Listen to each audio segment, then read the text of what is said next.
Seorang CEO cantik sedang panik karena saham perusahaannya hancur. Semua direksi menyuruhnya segera menjual saham sebelum bangkrut.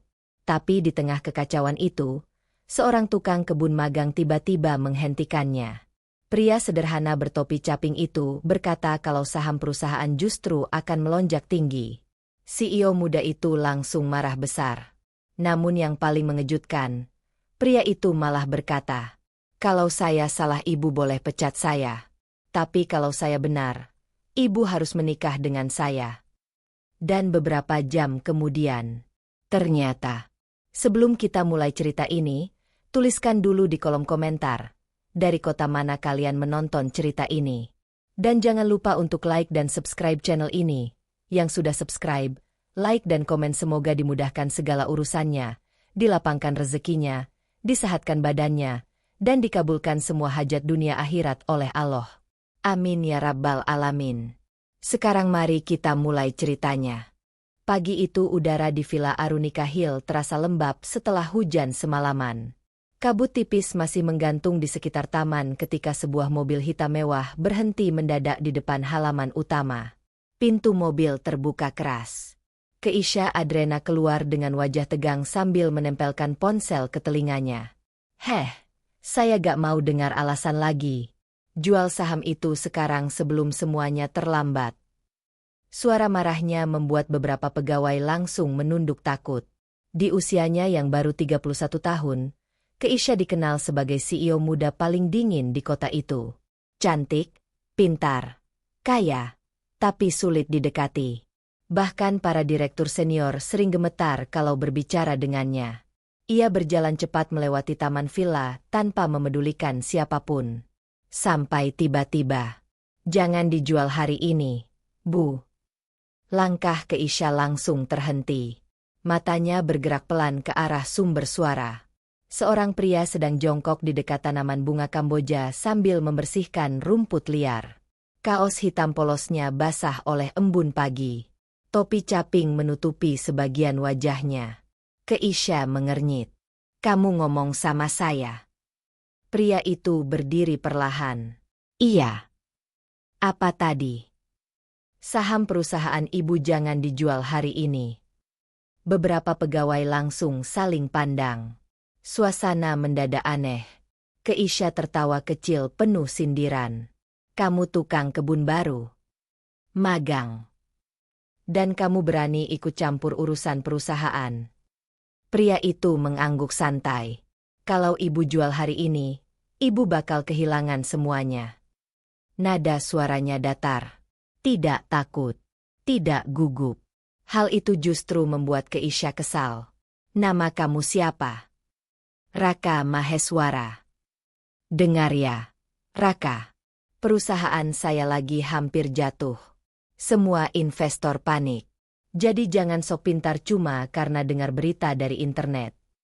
Raka menatap layar ponsel di tangan Keisha. Investor ibu panik karena mereka gak tahu apa yang bakal diumumin siang nanti. Wajah Keisha berubah sedikit. "Maksud kamu?" "Proyek pelabuhan baru di pesisir utara." Keisha langsung diam.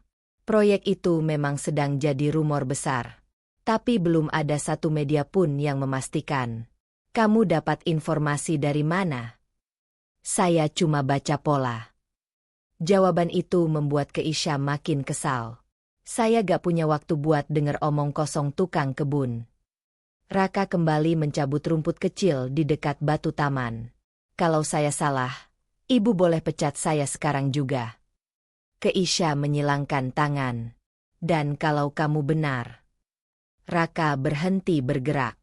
Lalu perlahan ia berdiri menatap Keisha lurus-lurus. Tatapannya tenang. Terlalu tenang untuk orang miskin yang sedang bicara pada CEO besar. "Ibu harus menikah sama saya." Dua pegawai yang berdiri di dekat pintu langsung batuk tersedak. Salah satu office boy bahkan hampir menjatuhkan nampan kopi. Keisha melongo beberapa detik. Lalu tertawa keras. "Kamu gila ya? Mungkin. Atau kurang kerjaan. Bisa jadi." Keisha mendekat sampai jarak mereka tinggal 1 langkah. Kamu sadar sedang bicara sama siapa? Sadar. Dan kamu pikir pria seperti kamu pantas menantang saya? Raka tersenyum tipis. Yang saya tantang bukan ibu. Lalu, kepanikan ibu. Kalimat itu membuat Keisha kehilangan kata-kata sesaat. Belum pernah ada orang bicara setenang itu di hadapannya. Biasanya semua orang langsung gemetar saat ia marah. Namun pria bertopi caping ini berbeda. Keisha akhirnya tersenyum sinis. Baik. Saya terima taruhan bodoh kamu. Beberapa pegawai langsung membelalakan mata. Kalau saham perusahaan saya gak naik hari ini, kamu keluar dari villa ini. Siap. Dan jangan pernah cari kerja di kota ini lagi. Raka hanya mengangguk kecil. Keisha pergi sambil kembali menelepon direksi. Namun entah kenapa langkahnya terasa sedikit berat. Tatapan mata pria itu terus terbayang di pikirannya. Terlalu yakin. Terlalu tenang. Seolah ia benar-benar tahu sesuatu. Pukul 11 siang. Ruang rapat utama perusahaan mulai panas. Semua direktur sibuk bicara bersamaan. Grafik saham di layar terus bergerak turun. Bu, kita harus jual sekarang. Kalau terlambat kita habis. Investor asing mulai keluar. Keisha menggigit bibir menahan emosi. Tangannya mulai gemetar. Untuk pertama kalinya sejak memimpin perusahaan, ia benar-benar takut. Sampai tiba-tiba, pintu ruang rapat terbuka keras. Seorang staf berlari masuk sambil ngos-ngosan. Bu, berita baru keluar. Apa lagi? Pemerintah resmi ngumumin proyek pelabuhan pesisir utara. Ruangan langsung sunyi. Staf itu menelan ludah. Perusahaan kita jadi partner utama proyek. Mata semua orang membesar. Lalu dalam hitungan detik, angka merah di layar berubah hijau. Naik lagi. Dan terus melonjak. Ya Allah. Ini gila. Saham kita naik drastis. Direksi yang tadi panik langsung berdiri heboh. Beberapa bahkan hampir berteriak kegirangan. Namun Keisha justru membeku di kursinya. Napasnya terasa tertahan. Pikirannya langsung menuju satu orang. Raka. Tanpa berkata apapun, Keisha langsung keluar dari ruang rapat. Ia berjalan cepat menuju taman villa. Jantungnya berdetak keras. Saat sampai di halaman belakang, ia melihat Raka sedang menyiram tanaman seperti biasa. Santai.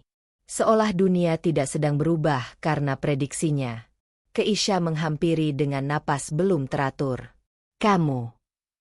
Raka mematikan selang air. Iya, Bu. Siapa sebenarnya kamu? Raka tersenyum kecil. Tukang kebun magang. Bohong. Saya gak pernah bohong. Keisha menatap tajam wajahnya. Untuk pertama kalinya ia benar-benar memperhatikan pria itu. Wajah sederhana. Kulit sedikit gelap terkena matahari. Tapi matanya bukan mata orang biasa. Ada sesuatu yang berat di sana. Sesuatu yang pernah hancur. Gak mungkin tukang kebun ngerti pasar saham seperti itu. Raka mengambil topi capingnya lalu membersihkan sedikit tanah di pinggirnya. Kadang orang yang paling diremehkan justru paling banyak memperhatikan. Keisha terdiam. Raka lalu menatapnya pelan. Jadi, kapan ibu mau mulai nyiapin pernikahannya? Wajah Keisha langsung merah. Jangan kurang ajar. Raka tertawa kecil untuk pertama kalinya. Dan anehnya, untuk pertama kalinya juga, Keisha merasa dirinya baru saja kalah dari seseorang. Bukan karena uang. Bukan karena jabatan. Tapi karena ketenangan yang tidak bisa ia beli dengan apapun. Sejak kejadian saham itu, suasana kantor berubah total. Nama Raka mulai jadi bahan bisik-bisik pegawai. Itu tukang kebun apaan sih? Katanya dia bisa baca saham. Jangan-jangan mantan investor. Ah, paling kebetulan. Namun satu orang yang paling terganggu justru Keisha sendiri. Sepanjang malam ia tidak bisa tidur. Ucapan Raka terus terngiang di kepalanya. Kadang orang yang paling diremehkan justru paling banyak memperhatikan. Kalimat sederhana itu terasa seperti sindiran keras untuk dirinya. Keesokan paginya, Keisha sengaja datang lebih awal ke villa. Ia berdiri diam dari balkon lantai 2 sambil memperhatikan taman di bawah. Raka sedang memindahkan pot bunga seorang diri. Kaos hitam lusuh. Celana kerja penuh tanah. Tak ada sedikit pun penampilan orang pintar atau orang kaya. Tapi semakin Keisha melihatnya, semakin aneh perasaannya. Gerak-gerik pria itu terlalu rapi, terlalu tenang. Bahkan cara jalannya berbeda dari pekerja kebun lain. Ibu lihat apa? Keisha tersentak. Mira, sekretaris pribadinya, tiba-tiba muncul membawa tablet. Itu, tukang kebun baru. Mira ikut melihat ke bawah. Oh, si Raka. Kamu tahu dia? Katanya baru masuk 3 minggu lalu. Data lengkapnya ada. Ada sedikit. Bawa ke ruangan saya. Mira mengangguk cepat. 1 jam kemudian, Keisha duduk sendiri di ruang kerjanya sambil membuka data milik Raka. Namun dahinya langsung berkerut. Data itu terlalu kosong. Alamat kontrakan sederhana. Pendidikan terakhir hanya SMA. Tak ada riwayat keluarga. Tak ada media sosial. Tak ada apapun. Aneh. Orang seperti Raka seharusnya meninggalkan jejak. Tapi pria itu seperti muncul tiba-tiba dari tempat kosong. Saat Keisha sedang berpikir, ponselnya berdering. Nama yang muncul membuat wajahnya langsung dingin. Leonard Wijaya, Direktur Operasional Perusahaan. Iya. Bu, kita perlu segera jual sebagian saham sebelum harga berubah lagi. Keisha mengernyit. Bukannya sekarang justru naik. Pasar gak pernah stabil. Nada suara Leonard terdengar memaksa. Lebih baik kita amankan uang sekarang. Keisha mulai merasa aneh. Nanti saya pikirkan.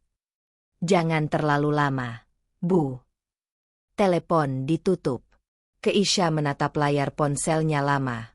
Untuk pertama kalinya, ia merasa semua orang di sekitarnya mulai terdengar mencurigakan. Sore hari, hujan turun deras di villa. Pegawai mulai pulang satu persatu. Keisha masih berada di ruang kerjanya ketika listrik sempat berkedip beberapa kali. Kesal karena pusing seharian, ia turun mencari kopi ke dapur belakang villa. Namun langkahnya terhenti saat melihat cahaya kecil dari pos kebun. Keisha mendekat perlahan. Di dalam pos sempit itu, Raka sedang duduk sendirian sambil membaca beberapa dokumen tebal. Bukan buku biasa. Laporan ekonomi internasional. Grafik investasi. Data perdagangan. Keisha membeku. Raka menyadari keberadaannya. Ia perlahan menutup dokumen. Belum pulang, Bu. Keisha masuk tanpa izin. Kamu baca beginian? Iya. Buat apa tukang kebun baca laporan ekonomi? Buat isi waktu. Jawaban itu membuat Keisha kesal. Kamu selalu jawab seenaknya ya? Raka tersenyum kecil. Ibu selalu nanya hal yang sebenarnya udah tahu jawabannya. Keisha menatap meja kayu kecil di depannya. Ada laptop tua, buku catatan penuh angka, dan secari koran bisnis yang sudah ditandai dengan tinta merah. Semua terlihat seperti milik analis profesional, bukan tukang kebun. Kamu pernah kerja di bidang investasi? Pernah. Keisha langsung fokus. Di mana? Tempat yang sekarang udah hancur. Nada suara Raka berubah berbeda. Lebih dingin. Keisha mulai sadar. Ada sesuatu dalam hidup pria ini yang sangat buruk pernah terjadi. Hujan di luar makin deras. Suasana pos kebun jadi semakin sunyi. Kenapa sekarang jadi tukang kebun? Raka menatap air hujan di luar jendela kecil. Karena tanaman lebih jujur daripada manusia. Kalimat itu membuat Keisha terdiam. Ia tidak tahu kenapa dadanya terasa sedikit sesak mendengarnya. Untuk beberapa detik, tak ada yang bicara. Sampai akhirnya Keisha melihat sebuah foto kecil tergeletak di dekat laptop. Foto seorang pria parubaya tersenyum sambil memegang piala penghargaan bisnis. Namun sebagian wajah foto itu robek. Itu siapa? Raka langsung mengambil foto tersebut. Wajahnya berubah tenang lagi. Orang yang pernah percaya sama orang yang salah. Keisha merasa jawaban itu bukan sekadar jawaban biasa. Dan sebelum ia sempat bertanya lagi, ponsel Raka tiba-tiba bergetar. Sebuah pesan masuk muncul di layar. Mereka mulai curiga. Hati-hati dengan Leonard. Mata Keisha langsung membesar. Belum sempat ia membaca lebih jelas, Raka buru-buru mematikan layar ponselnya. Suasana langsung berubah tegang. "Siapa Leonard?" tanya Keisha pelan. Raka tidak langsung menjawab. Ia hanya berdiri lalu menaruh kembali topi capingnya. Tatapannya kini berbeda. Lebih tajam. Ibu sebaiknya jangan terlalu percaya sama orang di kantor ibu sendiri. Hujan terus turun di luar. Namun entah kenapa, untuk pertama kalinya Keisha merasa bahaya besar sedang mendekat ke hidupnya. Dan anehnya, satu-satunya orang yang membuatnya merasa aman justru pria yang paling tidak masuk akal di tempat itu. Sejak malam di pos kebun itu, pikiran Keisha tidak pernah tenang. Kalimat Raka terus mengganggu kepalanya. Ibu sebaiknya jangan terlalu percaya sama orang di kantor ibu sendiri. Awalnya Keisha ingin mengabaikannya. Namun semakin dipikir, semakin banyak hal aneh yang mulai terasa masuk akal. Terutama Leonard. Direktur operasional itu memang terlalu sering memaksa menjual saham sejak beberapa bulan terakhir. Padahal perusahaan masih punya banyak proyek besar. Dan sekarang, setelah saham melonjak, Leonard justru terlihat tidak senang. Pagi itu Keisha sengaja mengadakan rapat mendadak. Seluruh direksi duduk tegang di ruang utama. Leonard terlihat paling gelisah. "Kita tunda penjualan saham sementara," ucap Keisha dingin. Beberapa direksi langsung saling pandang. "Tapi Bu, itu keputusan saya." Leonard tersenyum tipis mencoba tenang. "Tentu saja. Kami cuma khawatir risikonya." Keisha memperhatikan wajah pria itu. Biasanya ia tak pernah curiga pada Leonard. Sejak kecil pria itu sudah bekerja bersama ayahnya. Namun kini semuanya terasa berbeda. Terlalu dibuat-buat. Terlalu licin. Dan saat rapat selesai, Keisha melihat Leonard diam-diam menelepon seseorang dengan wajah tegang. Saat mata mereka bertemu, Leonard langsung mematikan teleponnya. Siang harinya Keisha kembali ke villa. Entah kenapa, tempat itu terasa lebih tenang dibanding kantor. Ia berjalan ke taman belakang. Raka sedang memperbaiki kolam kecil yang airnya keruh akibat hujan semalam. Lengan bajunya tergulung. Tangannya penuh lumpur. Namun ekspresinya tetap santai. "Kamu ngikutin saya ya?" tanya Raka tanpa menoleh. Keisha sedikit kaget. "Siapa bilang?" "Udah 3 kali ibu lihat saya dari jauh hari ini." Keisha langsung salah tingkah. "Saya cuma mau tanya sesuatu." Raka duduk di pinggir kolam. "Tentang Leonard." Keisha langsung diam. "Kamu sebenarnya tahu apa?" Raka mengambil daun kering yang mengapung di air. "Ibu percaya sama saya?" "Belum tentu." "Bagus." Jawaban itu membuat Keisha kesal. "Kamu bisa serius gak sih?" Raka akhirnya menatapnya. "Kalau ibu terlalu gampang percaya sama orang, perusahaan ibu udah lama hancur." Kalimat itu menusuk tepat ke hati Keisha. Karena itu benar. Selama ini ia terlalu sibuk terlihat kuat sampai tidak sadar banyak orang di belakangnya mulai bermain curang. Keisha duduk di kursi taman. Untuk pertama kalinya ia bicara tanpa nada marah. "Kenapa kamu bantu saya?" Raka diam beberapa saat. "Karena saya gak suka lihat orang jatuh akibat permainan orang lain." Keisha memperhatikan wajahnya. Tatapan pria itu selalu seperti menyimpan sesuatu. Luka yang belum selesai. Maksud kamu? Dulu keluarga saya juga pernah dihancurkan cara seperti itu. Jantung Keisha berdegup pelan. Ayah kamu. Raka mengangguk kecil. Dia percaya sama partner bisnisnya sendiri. Lalu, semua hartanya hilang dalam semalam. Nada suara Raka tetap tenang. Tapi justru ketenangan itu terasa lebih menyakitkan. Ayah saya dituduh ngelapin uang perusahaan. Keisha terdiam. Padahal dia dijebak. Angin sore berhembus pelan melewati taman. Suasana mendadak berat. Pelakunya ketangkap. Raka tersenyum tipis. Orang kaya jarang jatuh semudah itu. Keisha tidak tahu harus menjawab apa.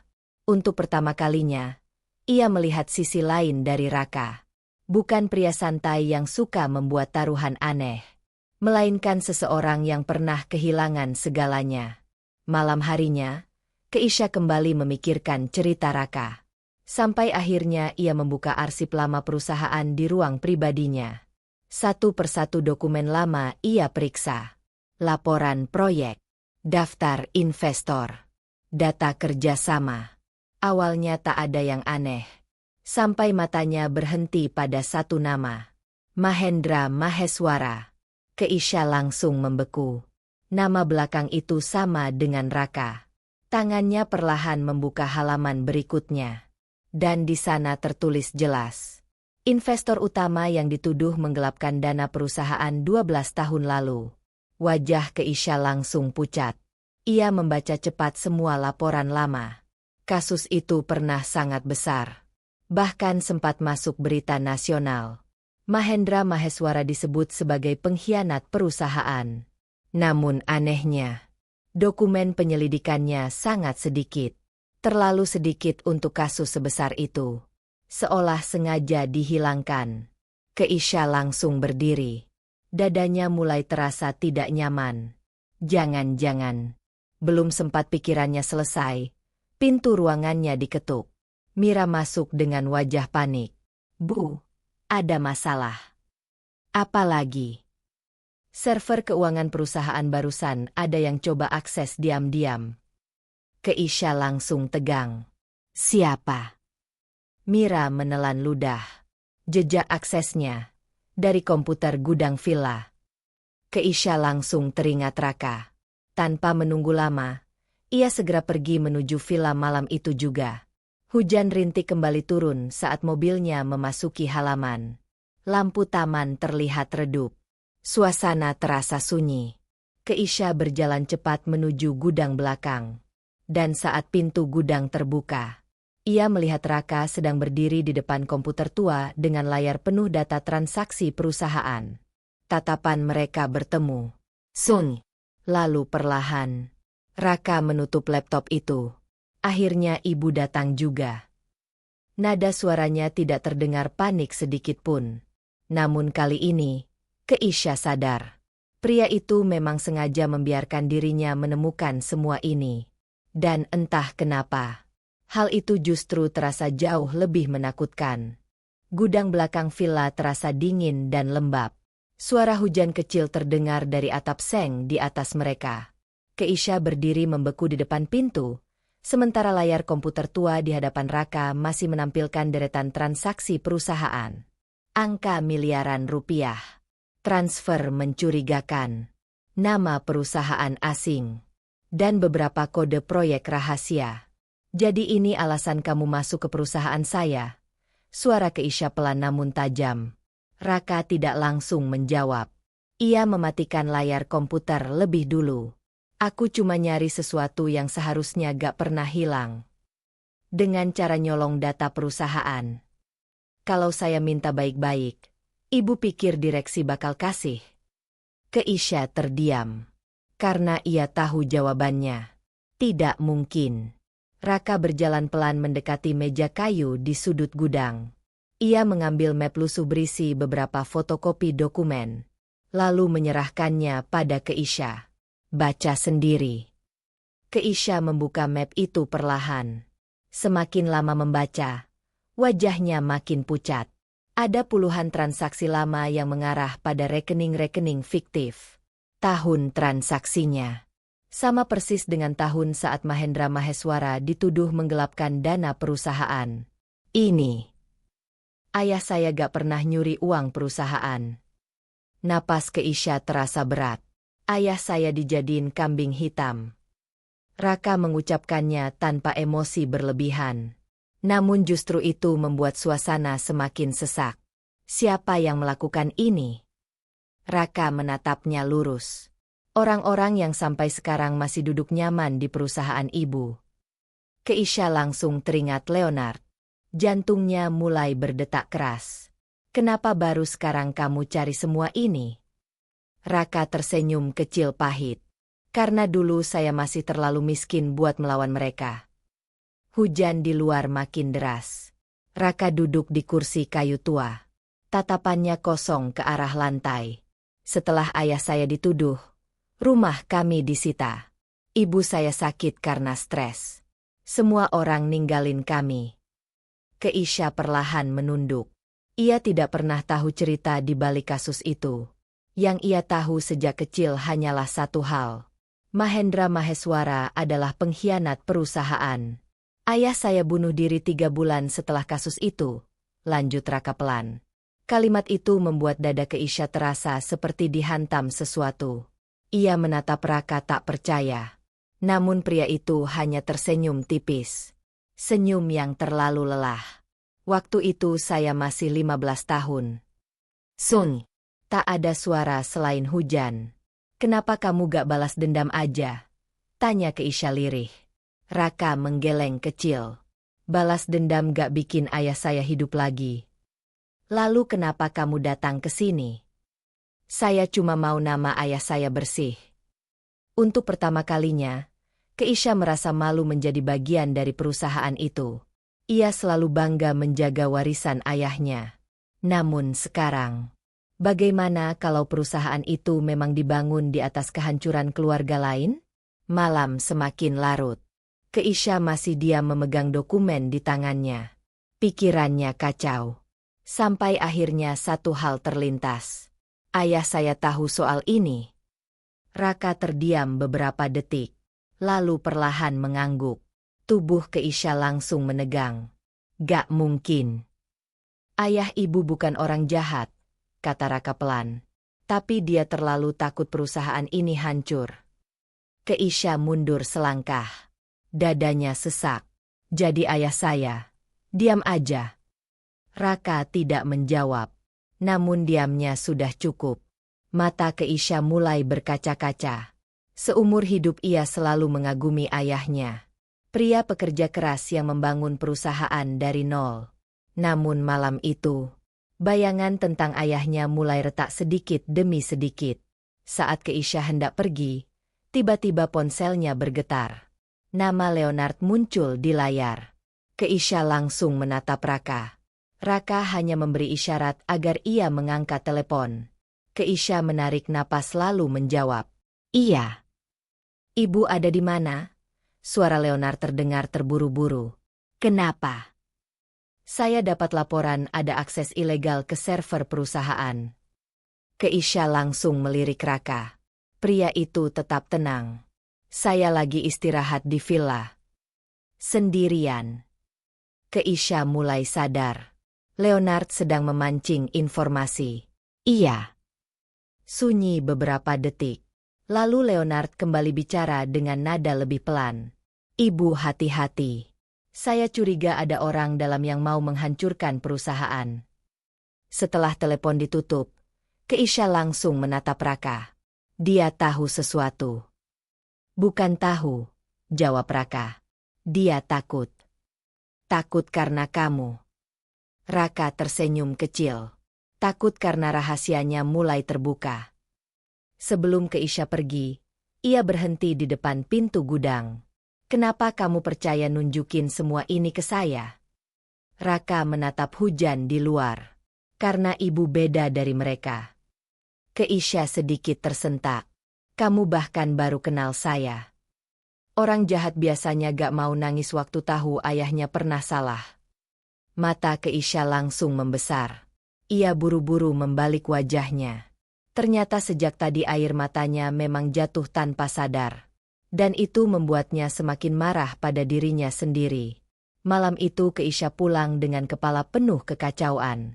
Namun saat mobilnya keluar dari villa, ia tidak sadar ada satu mobil hitam lain yang sejak tadi diam terparkir di pinggir jalan. Di dalam mobil itu, Leonard sedang memperhatikan villa dengan wajah dingin.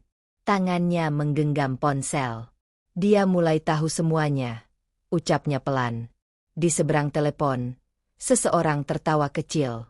Kalau begitu, pria bertopi caping itu gak boleh dibiarkan hidup terlalu lama. Wajah Leonard berubah tegang.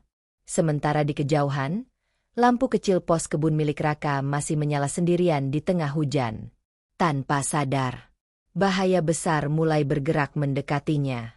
Keesokan paginya suasana kantor terasa berbeda. Bukan karena saham perusahaan kembali naik, tapi karena Keisha berubah. Biasanya ia selalu mengikuti saran direksi tanpa banyak mempertanyakan detail lama perusahaan. Namun pagi itu, ia justru datang membawa tumpukan dokumen lama ke ruang rapat. Tatapan semua orang langsung tegang. Terutama Leonard. Saya mau audit ulang seluruh transaksi proyek 12 tahun terakhir. Kalimat itu membuat ruangan mendadak sunyi. Salah satu direktur langsung tersedak minumannya. Leonard tersenyum kecil mencoba tenang. Untuk apa tiba-tiba? Karena saya mau perusahaan ini bersih. Bukannya selama ini memang bersih. Keisha menatap tajam. Kalau memang bersih, kenapa kalian kelihatan gugup? Tak ada yang menjawab. Suasana rapat langsung berubah dingin. Leonard perlahan menyandarkan tubuhnya ke kursi. Bu Keisha, terlalu banyak menggali masa lalu justru bisa merusak perusahaan. Atau merusak orang-orang tertentu. Tatapan mereka saling bertemu. Untuk pertama kalinya, Leonard sadar. Keisha tidak lagi sepenuhnya berada di pihak mereka. Siang harinya, Leonard memanggil beberapa direksi ke ruangannya secara diam-diam. Pintu langsung dikunci. Anak itu harus dihentikan. Salah satu direktur tampak panik. Dia tahu terlalu banyak. Kalau Keisha terus dekat sama dia, kita habis. Leonard berjalan mondar-mandir sambil memikirkan sesuatu. Siapa sebenarnya dia? Katanya cuma tukang kebun. Leonard langsung membanting gelas ke lantai. Gak mungkin. Semua langsung diam. Wajah Leonard mulai pucat karena marah. Aku kenal tatapan orang yang datang buat balas dendam.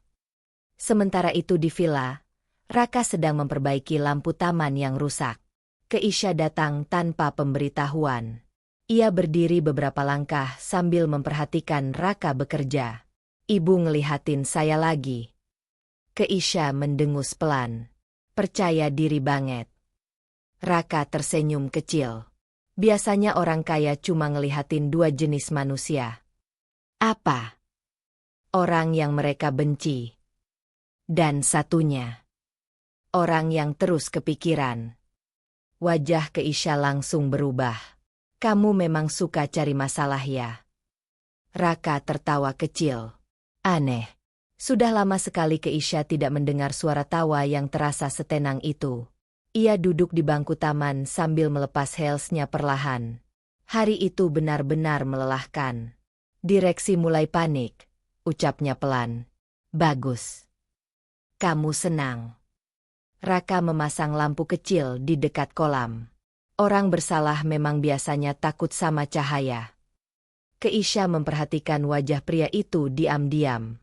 Semakin lama, semakin sulit baginya percaya bahwa Raka hanyalah pria biasa. Dulu kamu kerja di mana sebenarnya? Raka turun dari tangga kecil. Perusahaan investasi. Jabatan. Analis. Cuma analis bisa sehebat ini. Raka tersenyum tipis. Kadang orang yang ada di belakang layar justru paling tahu semuanya. Jawaban itu lagi-lagi membuat Keisha penasaran. Namun sebelum ia sempat bertanya lebih jauh, suara gaduh terdengar dari depan villa. Dua pegawai kebun datang panik. Mas Raka, pos kebun kebakaran. Raka dan Keisha langsung berdiri bersamaan. Api terlihat menyala dari arah belakang villa. Raka segera berlari. Keisha ikut mengejar. Saat mereka sampai, sebagian pos kebun sudah terbakar. Beberapa dokumen di dalam hangus. Asap hitam memenuhi udara. Air! Cepat ambil air. Pegawai langsung panik memadamkan api. Raka menerobos masuk ke dalam pos. Raka, jangan masuk, teriak Keisha. Namun pria itu tetap masuk menembus asap. Beberapa detik terasa sangat lama. Sampai akhirnya Raka keluar sambil membawa sebuah kotak besi kecil. Tangannya sedikit terluka terkena panas. Keisha langsung menghampiri. Kamu gila. Raka batu kecil sambil membersihkan debu di kotak itu. Masih ada yang lebih penting dari luka kecil. Keisha melihat isi kotak besi tersebut. Flash disk, dokumen, dan foto lama ayah Raka. Wajah Keisha perlahan berubah tegang. Ini disengaja. Raka mengangguk kecil. Mereka mulai bergerak. Keisha mengepalkan tangan. Untuk pertama kalinya dalam hidupnya, ia merasa marah bukan karena bisnis, melainkan karena seseorang mencoba menyakiti Raka. Malamnya, Keisha diam-diam memeriksa rekaman CCTV villa. Dan benar saja, ada seseorang menyelinap ke belakang villa sebelum kebakaran terjadi. Wajahnya tertutup hoodie hitam. Namun saat orang itu sedikit menoleh, Keisha langsung mengenali jam tangan mahal di tangannya. Jam yang sama persis seperti milik Leonard. Napas Keisha langsung terasa berat. Tangannya mulai gemetar. Ia tidak mau percaya. Tapi semua bukti mulai mengarah ke satu orang. Di sisi lain, Raka sedang duduk sendirian di taman belakang. Tangannya yang terluka dibalut seadanya. Keisha datang membawa kotak obat. Sini. Luka kecil aja. Diam. Raka akhirnya duduk diam sementara Keisha mengobati tangannya. Suasana terasa sunyi. Hanya suara jangkrik malam dan angin pelan di sekitar taman. Aku gak ngerti sama kamu, ucap Keisha pelan. Kenapa? Kamu punya alasan buat benci perusahaan ini. Raka diam. Tapi kamu malah nolong saya. Raka menatap lampu taman yang baru ia perbaiki. Karena saya tahu rasanya kehilangan semuanya. Kalimat itu membuat Keisha perlahan menunduk. Dan untuk pertama kalinya, ia mulai takut kehilangan pria itu. Tak jauh dari villa, sebuah mobil hitam kembali terparkir dalam gelap. Leonard duduk di dalam sambil menatap villa dengan wajah dingin. Ponselnya menyala. Kebakaran gagal, ucap seseorang dari telepon. Leonard mengepalkan rahangnya. Kalau begitu kita pakai cara lain. Cepat. Sebelum Keisha benar-benar ada di pihak dia. Leonard mematikan telepon perlahan. Tatapannya berubah menyeramkan. Karena kini ia sadar. Raka bukan lagi ancaman kecil. Pria itu sudah mulai menghancurkan semua yang selama ini mereka sembunyikan. Setelah kebakaran pos kebun, Keisha semakin sering datang ke villa. Bukan untuk bekerja. Bukan juga untuk memantau taman. Ia hanya ingin memastikan Raka masih ada di sana. Dan anehnya, setiap melihat pria itu baik-baik saja, dadanya terasa sedikit lebih tenang. Namun di sisi lain, tekanan di kantor semakin besar. Beberapa direksi mulai terang-terangan menolak audit ulang. Bahkan ada investor yang tiba-tiba menarik kerjasama. Semua terasa seperti serangan yang datang bersamaan. Pagi itu Keisha memanggil Leonard ke ruangannya. Aku mau akses seluruh arsip proyek lama. Leonard langsung mengernyit. Buat apa lagi? Aku cuma minta data. Beberapa arsip udah hilang. Hilang atau dihilangkan? Suasana langsung dingin. Leonard tersenyum tipis. Kamu berubah sejak dekat sama tukang kebun itu. Keisha langsung menatap tajam. Jangan bawa-bawa dia. Kenapa? Kamu mulai percaya sama dia. Aku percaya bukti. Leonard mendekat pelan ke meja kerja. Hati-hati, Keisha. Kadang orang yang kelihatan paling tenang justru paling berbahaya. Keisha tidak menjawab. Namun setelah Leonard keluar, tangannya perlahan mengepal. Karena jauh di dalam dirinya, ia mulai sadar siapa yang sebenarnya berbahaya. Sore harinya hujan kembali turun. Keisha datang ke villa dalam keadaan lelah. Raka sedang duduk di bawah gazebo kecil sambil membersihkan beberapa dokumen yang selamat dari kebakaran. Kamu gak capek? Tanya Keisha pelan. Capek apa? Ngelawan orang-orang sebesar mereka. Raka tersenyum kecil. Lebih capek pura-pura gak tahu apa-apa. Keisha duduk di depannya. Wajahnya terlihat jauh lebih lemah dibanding biasanya. Hari demi hari tekanan membuat pertahanannya mulai runtuh. Aku nemu sesuatu lagi, ucapnya lirih. Raka mengangkat pandangan. Keisha mengeluarkan satu map coklat dari tasnya. Ayahku ternyata memang pernah nutup penyelidikan kasus ayahmu. Angin sore berhembus pelan.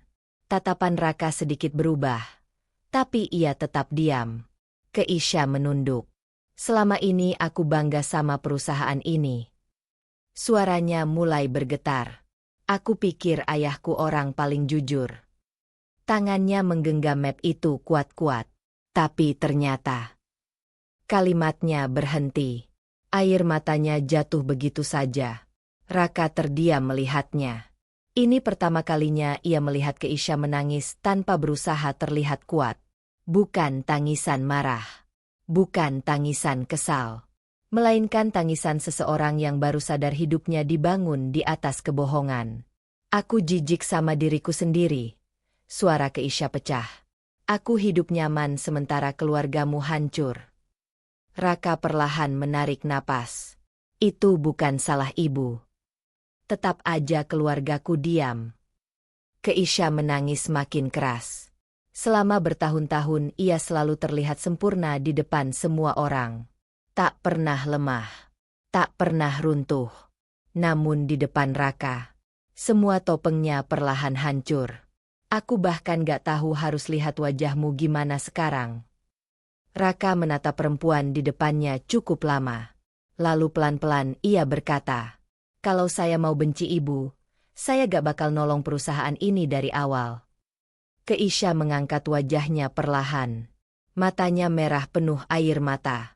Kenapa kamu masih bisa sebaik itu? Raka tersenyum tipis. Karena saya pernah terlalu lama hidup dalam kebencian. Sung. Hanya suara hujan di sekitar taman. Lalu perlahan, Keisha menutup wajahnya sambil menangis lebih dalam. Dan tanpa sadar, tubuhnya sedikit gemetar. Raka akhirnya berdiri. Ia berjalan mendekat lalu duduk di samping Keisha. Tidak banyak bicara.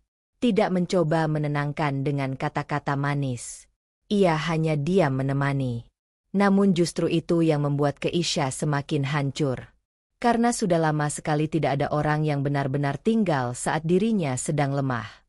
Beberapa detik kemudian, Keisha perlahan memeluk Raka.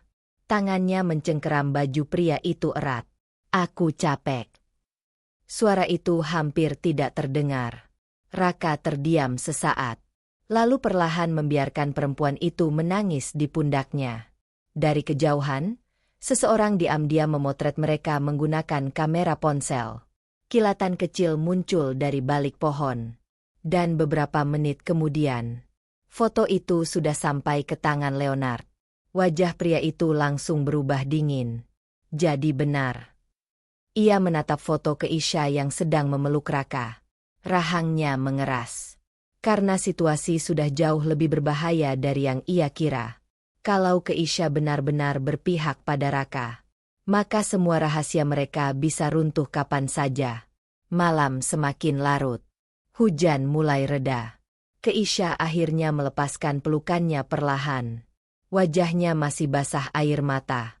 Ia terlihat malu karena kehilangan kendali untuk pertama kalinya. Namun Raka hanya tersenyum kecil. Sekarang ibu udah gak serem lagi. Keisha langsung memukul lengan Raka pelan. Jangan bercanda. Raka tertawa kecil.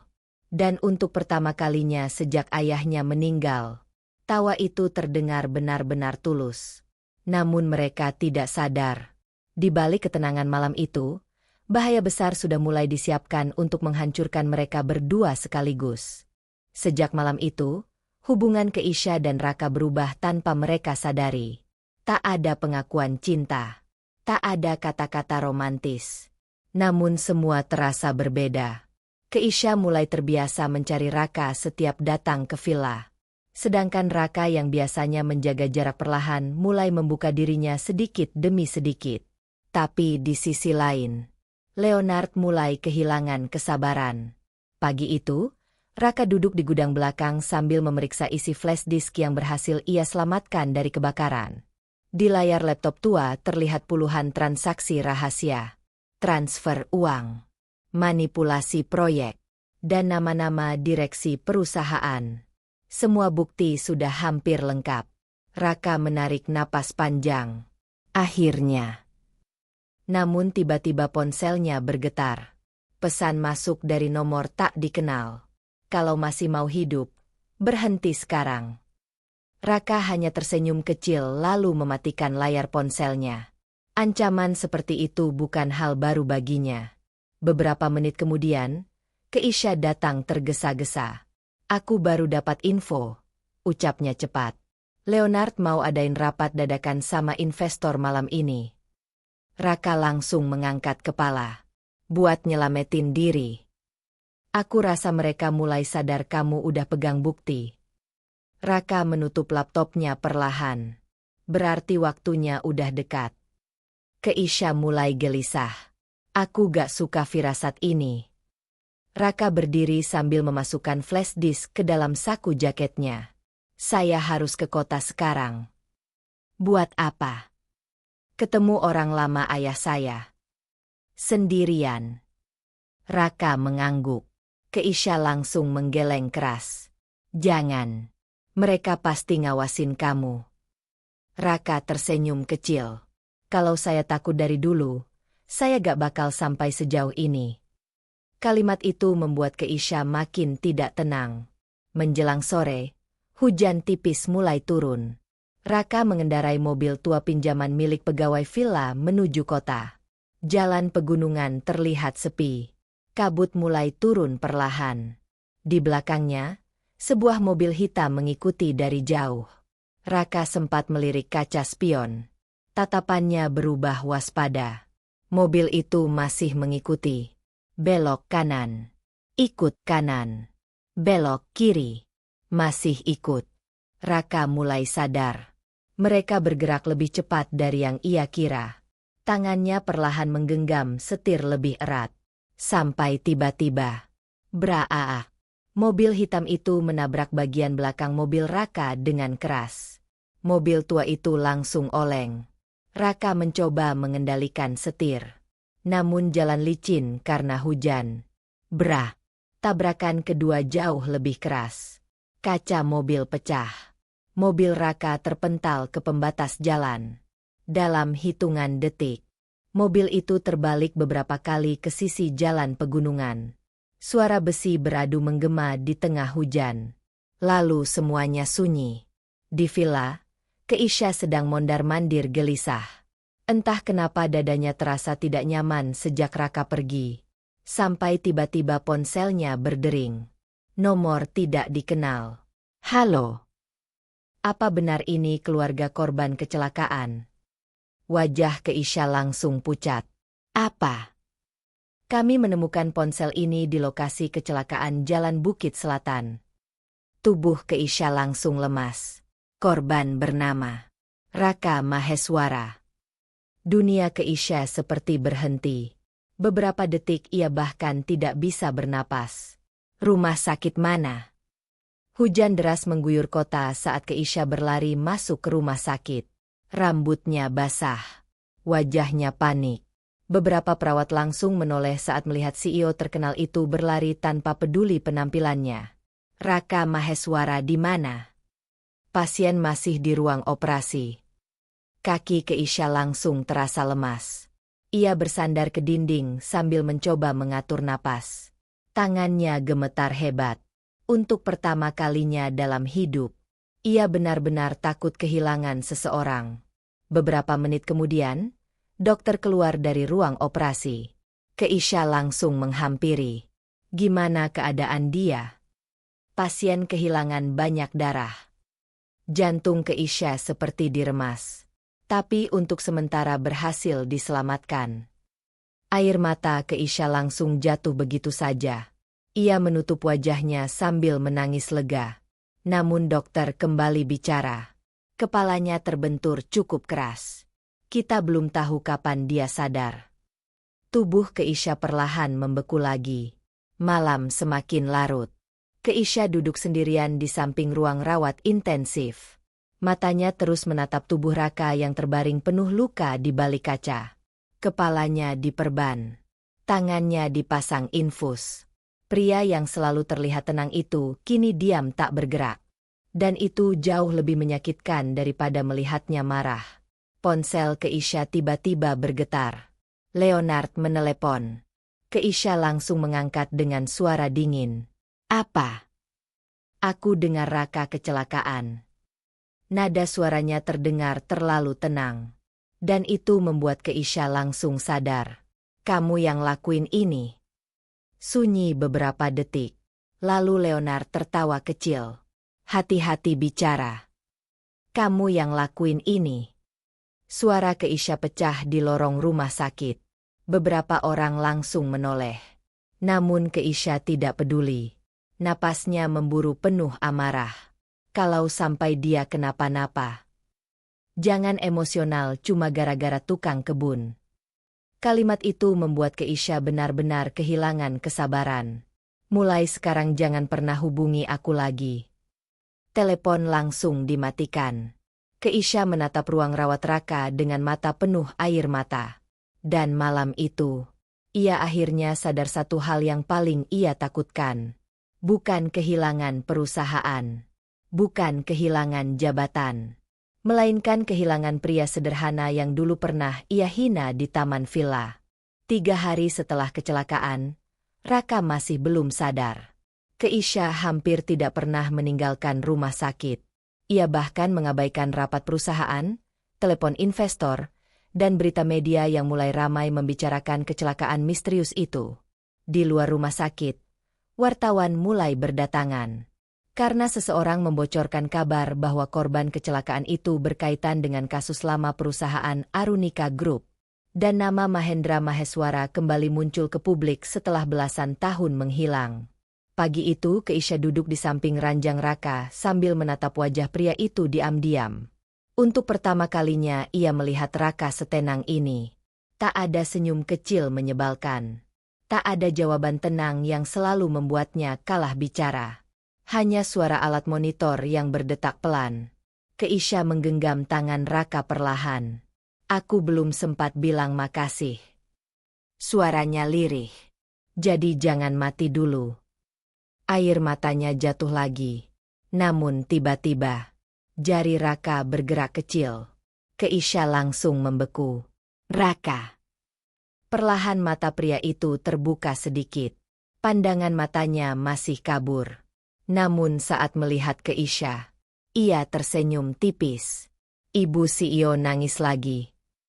Keisha langsung tertawa sambil menangis bersamaan. Bodoh. Siang harinya, Raka akhirnya mulai sadar penuh. Meski tubuhnya masih lemah, hal pertama yang ia tanyakan justru flash disk miliknya. Keisha mengeluarkannya dari tas. Masih aman. Raka mengangguk lega. Itu bukti terakhir. Buat jatuhin mereka. Buat bersihin nama ayah saya. Tatapan matanya berubah serius. Dan Keisha tahu, Raka tidak akan berhenti sekarang. Malamnya mereka diam-diam bertemu dengan seseorang di sebuah apartemen tua. Pria paruh baya itu bernama Damar. Mantan auditor perusahaan yang dulu menghilang setelah kasus Mahendra Maheswara. Wajah pria itu terlihat ketakutan sejak melihat Raka datang. Aku pikir kamu gak bakal balik lagi. Raka duduk pelan di hadapannya. Saya cuma mau kebenaran. Damar gemetar kecil. Ayahmu memang dijebak. Keisha langsung menahan napas. Ada 5 orang direksi yang kerja sama mindahin uang perusahaan ke rekening luar negeri. Leonard salah satunya. Tanya Keisha cepat. Damar perlahan mengangguk. Tapi yang paling parah, ayahmu tahu semuanya, Keisha. Wajah Keisha langsung pucat. Beliau sebenarnya mau lapor polisi, tapi mereka ngancam perusahaan bakal dihancurin. Keisha menunduk pelan. Dadanya kembali terasa sesak. Namun kali ini Raka menyentuh pelan tangannya di bawah meja. Bukan untuk menyalahkan, melainkan menenangkan. Damar lalu menyerahkan satu map hitam tebal. Semua bukti asli ada di sini. Raka membukanya perlahan. Surat transfer, rekaman rapat, dan dokumen pengakuan internal. Lengkap. Cukup untuk menghancurkan semuanya. Keesokan harinya, dunia bisnis langsung gempar. Semua media besar menyiarkan berita yang sama. Skandal lama Arunika Group terbongkar. Mahendra Maheswara dinyatakan korban fitnah. Direksi perusahaan diduga gelapkan dana miliaran. Kantor perusahaan langsung kacau. Wartawan mengepung gedung utama. Investor panik. Beberapa direksi mencoba kabur. Namun polisi mulai bergerak cepat. Di ruang kerjanya, Leonard menonton berita itu dengan wajah pucat. Tangannya gemetar. Lalu pintu ruangannya dibuka keras. Polisi masuk bersama beberapa petugas. Leonard Wijaya, Anda ditetapkan sebagai tersangka penggelapan dana dan percobaan pembunuhan. Leonard langsung berdiri marah. Ini jebakan. Namun saat ia melihat Raka berjalan masuk bersama Keisha, wajahnya perlahan berubah kalah. Raka berdiri tenang di depan pria yang dulu menghancurkan hidup keluarganya. Semua akhirnya balik ke tempatnya. Leonard mengepalkan tangan. Kamu pikir menang? Raka menatapnya datar. Saya gak pernah main buat menang. Lalu buat apa? Buat berhenti hidup dalam kebohongan. Polisi langsung menggiring Leonard keluar. Para pegawai yang melihat hanya bisa diam. Tak ada lagi pria berkuasa yang dulu mereka takuti. Yang tersisa hanya seseorang yang akhirnya jatuh karena keserakahannya sendiri. Sore harinya, nama Mahendra Maheswara resmi dibersihkan. Berita itu muncul di semua televisi nasional. Keisha dan Raka menontonnya dari villa. Suasana terasa sunyi. Raka menatap layar cukup lama. Matanya mulai berkaca-kaca. Belasan tahun ia hidup membawa hinaan tentang ayahnya. Dan hari itu, semua akhirnya selesai. Keisha perlahan mendekat. Ayah kamu pasti bangga. Raka tersenyum kecil. Namun air matanya tetap jatuh.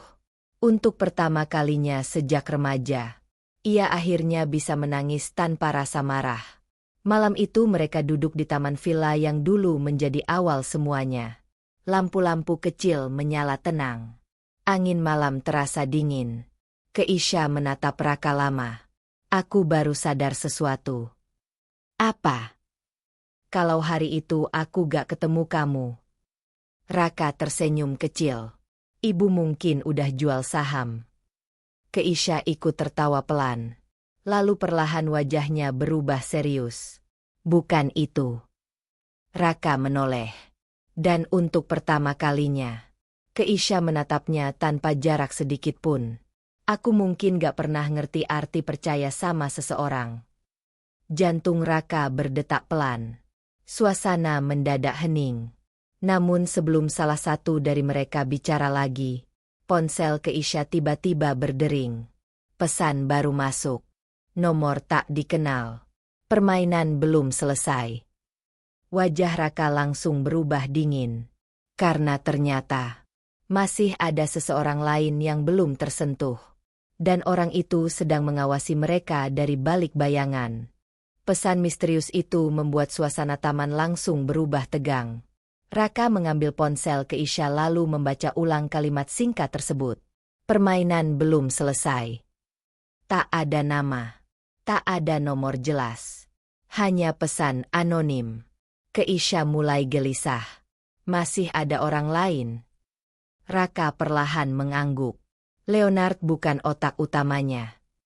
Keisha langsung menatapnya. Kamu tahu siapa? Dulu saya belum yakin. Sekarang. Raka menatap layar ponsel beberapa detik sebelum mematikannya. Sekarang saya mulai ngerti kenapa ayah saya gak pernah bisa melawan mereka. Nada suaranya berubah lebih berat dari biasanya. Keisha bisa merasakan ada sesuatu yang belum pernah Raka ceritakan sepenuhnya. Namun kali ini ia tidak memaksa. Karena ia tahu Raka sedang menyusun sesuatu di kepalanya. Keesokan harinya perusahaan kembali gempar. Salah satu komisaris lama perusahaan, Handaru Prasetyo, tiba-tiba menghilang. Pria itu selama ini jarang muncul di publik. Namun ternyata namanya tercatat dalam hampir semua transaksi rahasia. Dan yang paling mengejutkan, dialah orang yang dulu pertama kali menuduh Mahendra Maheswara sebagai penggelap dana. Dia kabur sebelum polisi datang, ucap Mira panik di ruang kerja Keisha. Keisha langsung berdiri. Lacak semua asetnya. Sudah, Bu. Tapi sebagian rekeningnya kosong. Raka yang berdiri di dekat jendela perlahan bicara. Dia gak kabur. Keisha menoleh. Maksud kamu? Orang seperti dia pasti udah nyiapin jalan keluar dari dulu. Dan benar saja. Beberapa jam kemudian muncul berita bahwa Handaru mencoba kabur ke luar negeri menggunakan identitas palsu. Namun polisi berhasil menangkapnya di bandara. Semua media kembali heboh. Kasus lama perusahaan kini benar-benar terbuka tanpa bisa ditutup lagi. Malam harinya, Keisha kembali ke villa dengan perasaan campur aduk. Perusahaan kacau. Media terus menyerang. Nama keluarganya ikut tercoreng. Namun anehnya, saat melihat lampu kecil taman masih menyala dan Raka duduk di sana, hatinya terasa lebih tenang. Raka sedang memperbaiki pot bunga yang retak. Keisha duduk di sampingnya perlahan. Bahkan setelah semua ini selesai, kamu masih ngurus tanaman.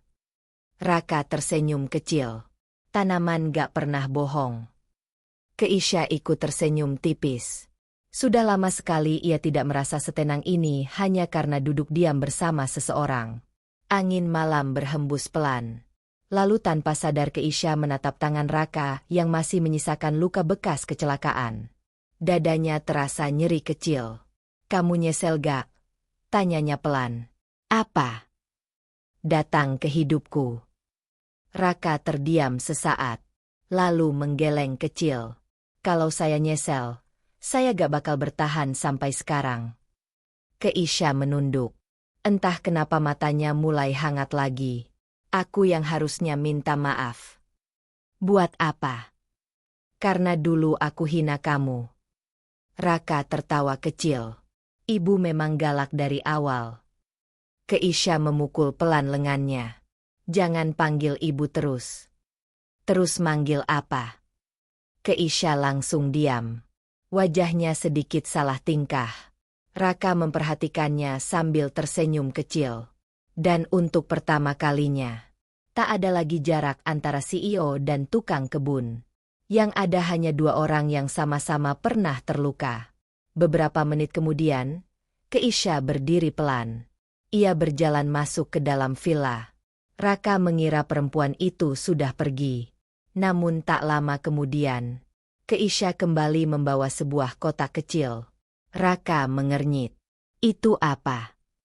Keisha berdiri tepat di depannya. Wajahnya terlihat gugup untuk pertama kalinya. Aku mau bayar taruhan. Raka sedikit bingung. Taruhan. Keisha membuka kotak kecil itu perlahan. Sebuah cincin sederhana terlihat di dalamnya. Jantung Raka langsung berdetak pelan. Dulu kamu bilang. Suara Keisha mulai bergetar. Kalau kamu benar, aku harus nikah sama kamu. Raka terdiam. Tatapannya perlahan berubah lembut. Aku datang bukan karena kalah taruhan. Mata Keisha mulai berkaca-kaca. Aku datang karena aku capek pura-pura kuat tanpa kamu. Sun. Angin malam terasa dingin di sekitar taman. Raka menatap perempuan di depannya cukup lama. Perempuan arogan yang dulu memandangnya rendah. Perempuan yang kini berdiri dengan mata penuh air mata sambil membawa cincin murah yang bahkan jauh dari kehidupan mewahnya. Dan anehnya, itu terasa jauh lebih berharga daripada apapun. Aku gak peduli lagi soal status. Lanjut Keisha lirih. Aku cuma gak mau kehilangan kamu lagi. Raka perlahan berdiri. Tatapannya lembut namun penuh luka yang akhirnya mulai sembuh. Lalu pelan-pelan, ia mengambil cincin itu dari tangan Keisha. Keisha langsung menahan napas. Namun sebelum Raka sempat bicara, "Bra!" Suara kaca pecah tiba-tiba terdengar dari dalam villa. Mereka langsung menoleh bersamaan. Lampu ruang tengah mendadak mati. Dan dari kejauhan, seseorang terlihat berdiri di balik gelap rumah sambil membawa sesuatu di tangannya. Tatapan Raka langsung berubah tajam. Karena ia sadar, bahaya terakhir akhirnya datang sendiri. Suara kaca pecah masih menggema di dalam villa. Raka langsung menarik Keisha ke belakangnya. Lampu ruang tengah mati total. Hanya cahaya remang taman yang masuk dari luar. Sosok pria di dalam rumah perlahan melangkah maju sambil membawa pistol kecil di tangannya. Keisha langsung membeku. "Handaru." Pria tua itu tertawa pelan. Wajahnya kusut dan penuh amarah. "Aku harusnya nyelesain semua ini dari dulu." Raka menatap dingin. "Jadi memang Anda dalangnya." Handaru mengarahkan pistol ke arah Raka. "Ayahmu terlalu bodoh buat ngerti permainan besar." Napas Keisha mulai tidak teratur. "Turunin senjatanya." Namun Handaru justru tertawa makin keras. "Gara-gara anak ini semuanya hancur." Tangannya gemetar antara marah dan panik. "Aku bangun perusahaan itu bertahun-tahun. Dengan menghancurkan hidup orang lain?" tanya Raka datar. Wajah Handaru berubah kasar. "Orang miskin seperti kalian gak bakal ngerti." Suasana makin tegang. Keisha bisa melihat tangan Handaru tidak stabil. Pria itu sudah kehilangan segalanya. Dan orang putus asa jauh lebih berbahaya. "Semua bukti udah keluar," ucap Raka tenang. "Ini selesai." "Belum." Handaru tiba-tiba mengarahkan pistol tepat ke kepala Raka. Keisha refleks berdiri di depan Raka.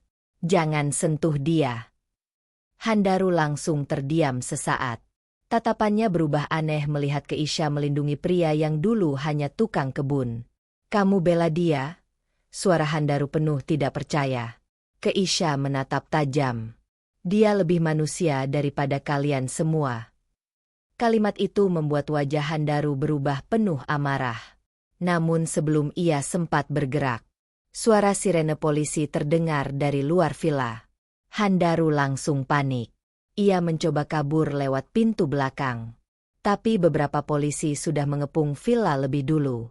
Tak butuh waktu lama sampai pria tua itu akhirnya diborgol di halaman depan. Saat dibawa pergi, Handaru masih menatap Raka penuh kebencian. Namun Raka hanya diam. Tak ada rasa puas. Tak ada kemenangan besar. Yang ada hanya rasa lelah panjang yang akhirnya selesai. Setelah malam itu, semuanya berubah sangat cepat. Kasus besar Arunika Group resmi ditutup. Seluruh nama yang terlibat ditangkap. Aset ilegal disita. Dan untuk pertama kalinya setelah belasan tahun, nama Mahendra Maheswara dibersihkan sepenuhnya oleh negara. Media terus memberitakan kisah itu selama berminggu-minggu. Namun Raka memilih menghilang dari sorotan. Begitu juga Keisha. Ia menyerahkan jabatan CEO kepada manajemen baru dan menjual sebagian besar aset pribadinya. Keputusan itu membuat banyak orang terkejut. "Kenapa kamu ninggalin semuanya?" tanya Mira suatu hari.